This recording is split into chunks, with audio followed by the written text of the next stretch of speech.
Howdy, I'm Gator Conley. My name's Norman Tucker. My name is Jessie Mapes.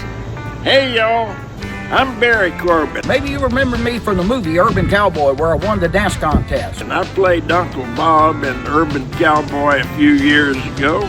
You might remember me from the movie Urban Cowboy. I played Jessie, Sissy's best friend. I won the punching bag contest in the Urban Cowboy movie. We're fixing to have the largest Urban Cowboy reunion since the premiere of the movie. We're gonna have a lot of fun. Y'all get ready, get dialed up, come on out. It's going to be a great night at Gilley's. If you've never been able to go to Gilley's, this will be a perfect opportunity, and you get to meet a lot of us, Gator, Norman, myself. We're going to have a 50th reunion for Johnny Lee and Mickey Gilley. And y'all come on out, we're going to have a big time. A bunch of us from Urban Cowboy are going to be there. Right down in the Galveston Convention Center. We're going to have Mickey Gilley, Johnny Lee, Barry Corbin, who played Uncle Bob in the movie, Jessie and Norman, and myself, and many others. We hope to see you there.